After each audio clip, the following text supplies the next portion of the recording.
Praise the lord. దేవుని ఘనమైన నామమునకు మహిమ కలుగును గాక.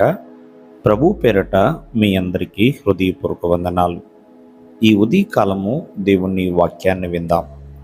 అపోస్తుల కార్యములు 10వ అధ్యాయము 2వ వచనము.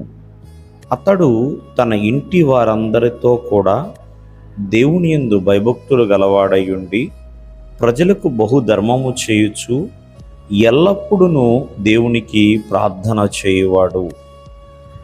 ఇక్కడ అతడు అంటే కొర్నేలి గురించి రాయబడిందండి.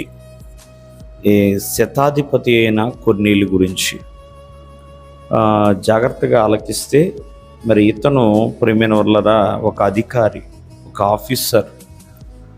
మరి అటువంటి వ్యక్తి చాలా దేవుని పట్ల భక్తిపరుడుగా ఉన్నాడు, భయభక్తులు కలిగిన వ్యక్తిగా ఉన్నాడు. ప్రజలకు చక్కగా దాన ధర్మాలు చేస్తూ మరి దాతృత్వం కలిగిన వ్యక్తిగా ఉన్నాడు. అంతేకాకుండా తన కుటుంబం విషయంలో కూడా తన ఇంటి వారందరితో కూడా దేవునికి ఎల్లప్పుడూ ప్రార్థన చేయువాడు.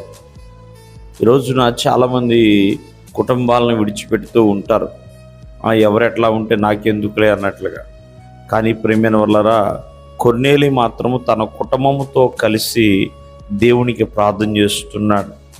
తన కుటుంబంతో కలిసి ప్రియమైన వాళ్ళరా దేవుని యందు భయభక్తులు కలిగిన వ్యక్తిగా ఉన్నాడు. కావున మరి ఆనాడు యెహోషువ కూడా ఒకటే మాట చెప్తాడు, నేనును నా కుటుంబము యెహోవానే సేవించెదము అని. ప్రియమైన వాళ్ళరా, కొంతమంది కుటుంబాలు రక్షించుకుంటారు, కొంతమంది వారంతట వారే కుటుంబాలని నాశనము చేసుకుంటారండి. ఉదాహరణగా చెప్పాలంటే ఆకాను తన కుటుంబాన్ని పాడు చేసుకున్నాడండి. తన కుటుంబాన్ని తనంతట తానుగానే కూల్చుకున్నాడు ఆకాను. ప్రియమైన వాళ్ళరా, అననీయ సప్ఫీరా కూడా అంతే. వారి కుటుంబాలను వారు కూల్చుకున్న వారు ఉన్నారు, నాశనం చేసుకున్నారండి. ప్రియమైన వాళ్ళ గెహాజీ కూడా అంతే. తన కుటుంబాన్ని తనగా కూల్చుకున్నాడు, కాపాడుకోలేకపోయాడు. కానీ మరి కొంతమంది అయితే వారి కుటుంబాలను అభివృద్ధి చేసుకున్నారు, కాపాడుకున్నారు, భద్రపరుచుకున్నారండి. రాహాబు వేశ్య అయినా సరే తన కుటుంబాన్ని కష్టకాలంలోంచి, ఆ శ్రమ దినముల్లోంచి తను రక్షించుకోగలిగిందండి. ఇలా ఎంతోమంది బైబిల్ గ్రంథం అందుకునే సెలవిస్తుంది, జ్ఞానవంతురాలు తన ఇల్లు కట్టుకొనును. ఇల్లు అంటే ఇక్కడ కుటుంబం అండి. మరి జ్ఞానం కలిగి ఉంటే, దేవుని దయ పొందుకొని ఉంటే నీ కుటుంబాన్ని నువ్వు కాపాడుకుంటావు. ప్రియమైన వాళ్ళరా, మరి నీ కుటుంబం విషయంలో ఎలాగా ఆలోచిస్తున్నావు?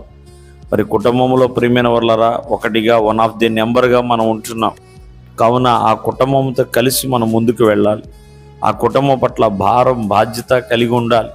కాపాడుకునే వ్యక్తులుగా ఉండాలి తప్ప పాడు చేసుకునే వారిగా ఉండకూడదు.